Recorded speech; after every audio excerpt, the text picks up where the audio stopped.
Šiek tiek gruzo iš po vakar. Tie blokeliai, ta sienelė kur buvo. Labai įdomiai buvo sumontuota. Tokie plastikai tarp tų stiklinių blokelių. Tai žinokit, buvo sunku išimti juos. Ir daugybė klijų. Nu ir čia va, metasi laukų spintelė, veidrodis. Tenais stiklas, durys stiklinės dušo buvo. Ir čia visokių. Tai tualetas, tai visokie laikikliukai, spintelė. Jo, tas ardymas tai irgi atima savo laiką. Užsidangščiau ir laiptus, kad neapsineštų.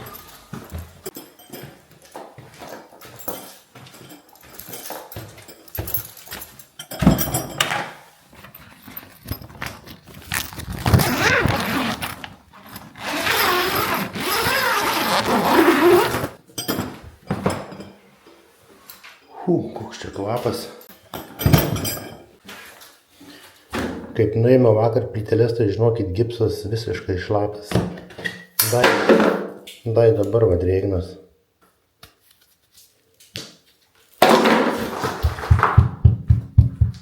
Ir daugybė pelėsių.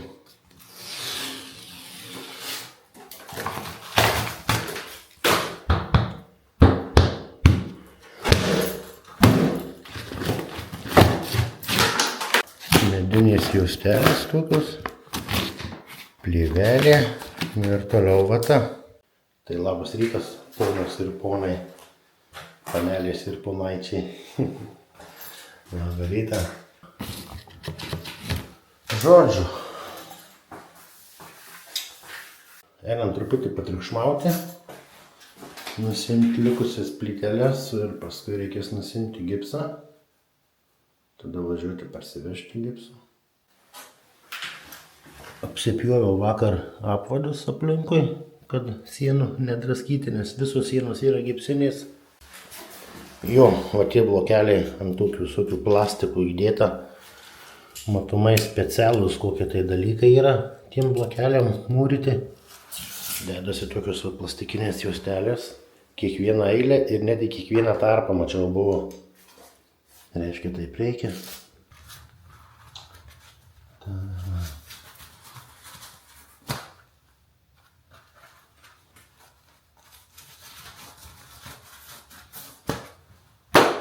Darbui pasiruošęs, o jūs pasiruošę, tai paspauskite. Beje, dar toks įdomus sprendimas.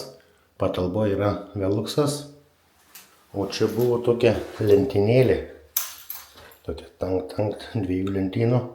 Tai čia pjausim kiaurai ir dėsim nedidelį langą. Jo, tai irgi pakankamai įdomus sprendimas.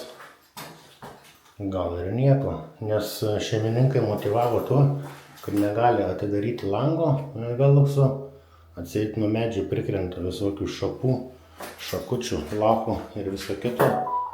Tai sako, norim langelio toje vietoje, tai ir padarysim. Kodėl ne? Ta patį video klipuką, kurį matėt, tai tą patį kėliau ir į Facebooką.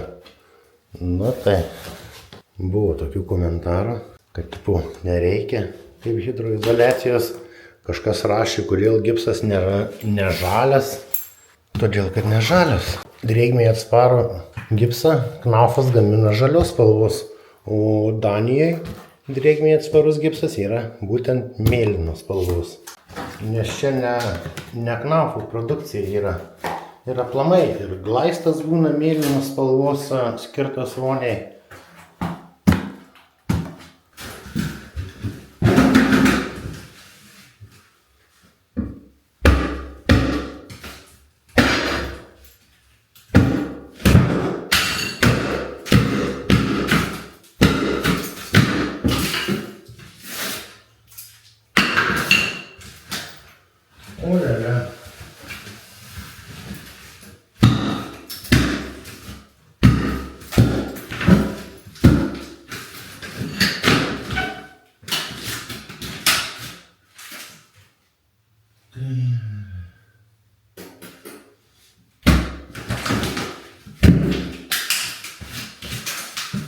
Labai nepatogu yra nuimti plyteles nuo gipso. Ir su perforatoriu vakar bandžiau, tai irgi lenda kiaurai, neina normaliai nuimti plytelių. Ir va, kaip matėte, rankiniu būdu su laužtuvu irgi va, darosi skylės ir viskas, o ką tai kitaip. Beveik kyla minčių iš karto pjauti tą visą gipsą ir visą sieną nuversti, o taipgi teks uždėti naują gipsą.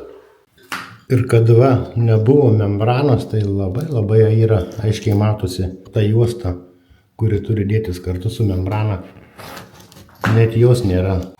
Ir ten Facebook'e vienas žmogus rašė, jis ten kažkoks tai kvalifikuotas specialistas pagal kažkokius, tai nežinau, ten standartus lietuviškai, kažkaip tai ten ISO ten 9000 kažkoks tai, nesvarbu.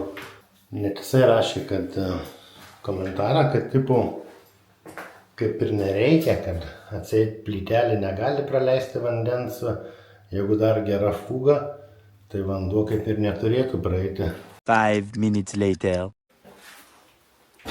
Bjauriausias dalykas, koks tai gali būti. Tai va, kaip matot. Būtų mūras, tinkas, o tokių dalykų nebūtų. Tiesiog plyštava iš karto su visu gipsu, su pirmu sluoksniu.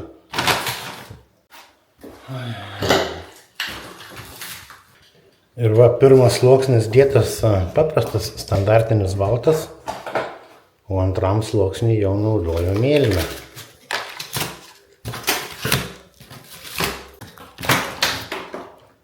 Užtat va, silikono daugybė. Bet jis neapsaugojo, kaip reikėtų.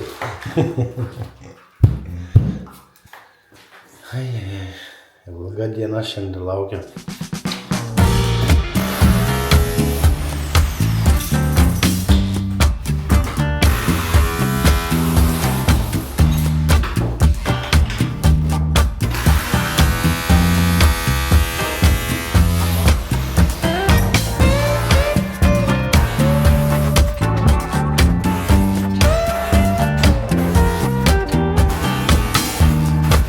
Būtų tinko siena arba mūras, jau būčiau seniai 20 kvadratų namušęs užknisa. Kągi, pabandžiau truputį, o dabar jau rimtai kembam į darbą.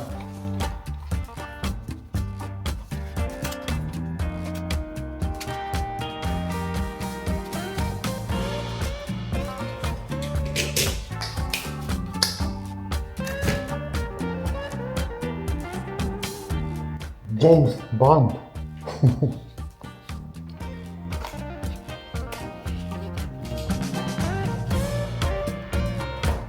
Gerai bus.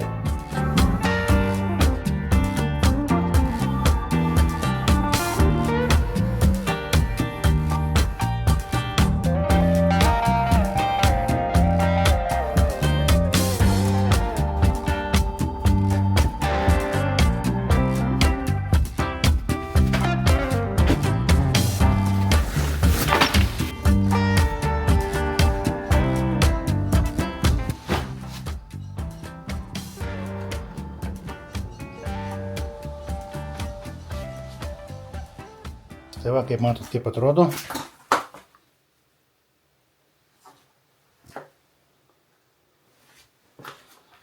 Uždėta plėvelė. Čia reikėtų kaip ir pataisyti, užklijuoti. Bet ar jinai čia reikalinga, tai beveik kaip ir abejočiau. Buvo jinai visiškai šlapia iš išorės, ne iš vidaus, bet iš išorės. Šiuo metu vargstu dar va su grindim. Praktiškai pusę padariau. Nidreino ta visa apdailinė, viskas keisis. Dėsis naujas rėmelius. Ir grotelės naujos bus. Nes man šitas netgi yra per žemas, čia yra tik 0,8. O naujos plytelės bus centimetrinės, tai reikia mažiausiai 12 mm būtų rėmelius. Kalbu, kad būtų 12 mm aukščio. Tai jo, tai sutvarkysim tą plėvelę. Kaip matote, pasidariau taip, bus vienas gipsas ir kad nebūtų siūlė per vieną, tai va truputį užleisim. Dėl šitos vietos, tai net nežinau, Ar čia išpjauti? Nu, pažiūrėsiu. Jeigu bus nuotaikos, tai išpjausiu. Gerai čia pasakiau, ne, jeigu bus nuotaikos. Ne, iš tikrųjų, čia šitas gipsas kaip ir normaliai, tik tiek, kad pats popierius truputį apsinešęs, toks pagavęs kažkada tai biškį drėgmės, bet šiaip kaip ir kietas visas. Čia irgi, kaip matote, pjoviau vieną, pjoviau kitą. Taigi vėlgi bus pirmas sluoksnis ir paskui antras sluoksnis, kad prasikeistų normaliai, kad nebūtų siūlė viena ant kitos. Net kampe žiūrint, tai pakankamai tvarkingai darė kažkas tai. Vienas gipsas, paskui šitas ir paskui šitas. Žodžiu, kampas buvo tvarkingai surištas. Ne taip, kad susuka 2 gipsus ir paskui susuka 2 gipsus. O čia tvarkingai. Vienas. Reikia dasibaigti grindis. Nusėjimą tai tikrai, žinokit, labai sunkiai. Praktiškai trupa gabaliukais. Mažos plytelės, tai daug ilgiau laiko reikalauja tos visos nuėmimas tų plytelių. Ir tada reikia nulėkti iki parduotuvės, atsivežti gipso. 1 lapas, 2, 3, 4, 5 gal, 6. Nu, dėl viso pikto 7 lapus pasimsiu. Tai va, baigiu nusiimti gipsą. Baigiu nusiimti plyteles, jau viskai mintis laksto. Ir važiuoti parsivežti gipsą ir užsukti gipsą. Ir tada, ką žinau, tada bus galima daryti kitus tuos visus reikalus, kas liečia hidroizoliaciją. Na ir visa kita. Bet man visgi kyla klausimas, ar ta plėvelė čia reikalinga. Nes, kodėl aš taip galvoju, aišku, čia yra vidinė siena, bet čia ir plėvelės nebuvo. Ir čia, žinokit, gipsas buvo kaip ir nesugedęs. O va, kur plėvelė, gipsas buvo sugedęs. Aš realiai manyčiau, kad šitos plėvelės, net nežinau, ar jinai čia reikalinga.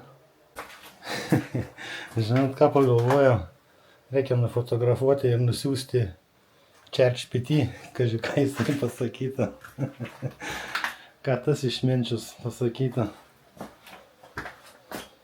Nu, nežinau. Nes šiaip tai karkasas kaip ir viskas normaliai, nes kadangi ta plėvelė kaip ir buvo, drėgmė giliai nepraėjo, tai jinai kaip ir apsaugojo, bet tuo pačiu jinai galėjo būti kaip ir toks stabdis. Tai drėgmiai laikytis, niekur jinai negalėjo išeiti. Tai va, tai nežinau.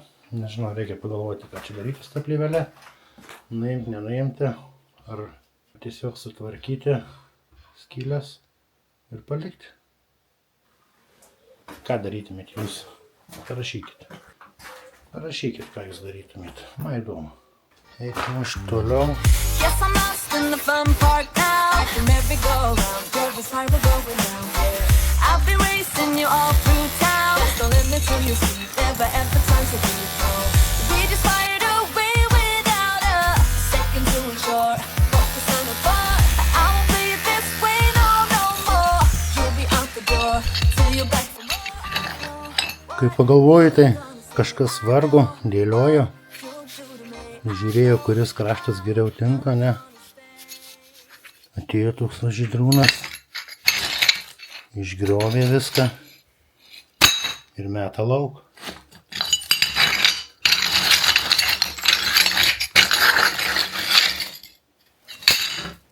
Bet įdomios plytelės, tokios nestandartinės, visiškai tokių nėra normalių kampų. Ir kraštai, kaip matote, nelygus. Jo, tikrai tokios labai įdomios.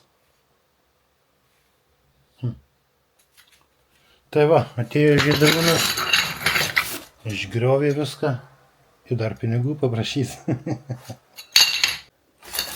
Ir negana to, dar jam gipsas, matai, netinka. Ir čia netinka, dar ir plėvelė nežino, ką su jie daryti.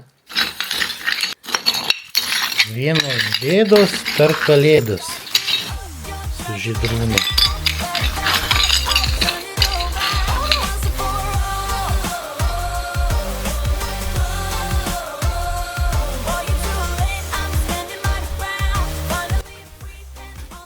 Bet va, kiekvienom bardakė ateina ir tvarka.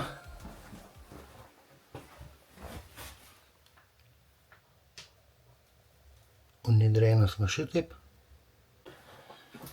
Taip, kad ne viskas blogai. Nors kai pagalvoji, tai mes kaip tos, kaip tie peliukai tame amžiname rate, kur sukasi ir nėra pabaigos. Tas pats per tą patį sukiesi, darai.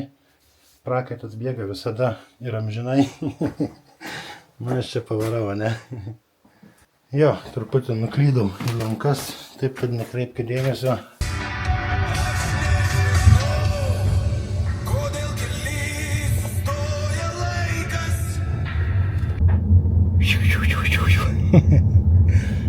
Žodžiai, ir vėl video bus toksai va trumpesnis. Ką žinau, kad kažkaip tai neturiu visiškai motyvacijos filmuoti. Tai dabar man pasakysi, tai ką tu čia savo leidai, ką tu čia savo galvoji, tik filmuoka, ne? Nežinau, kartais tos ugnies trūkumas būna toksai. Na, bet nieko nepadarysiu, gal laikotarpis toks, gal karštis įtakoja, gal amžius, o gal nežinau kas. Žodžiu, važiuojam namo. Tai va, tai bus toks irgi neilgas video, bet aš pratęsiu filmuoti iš tos vonios toliau. Tikrai parodysiu sekančius procesus ir aišku galutinį rezultatą.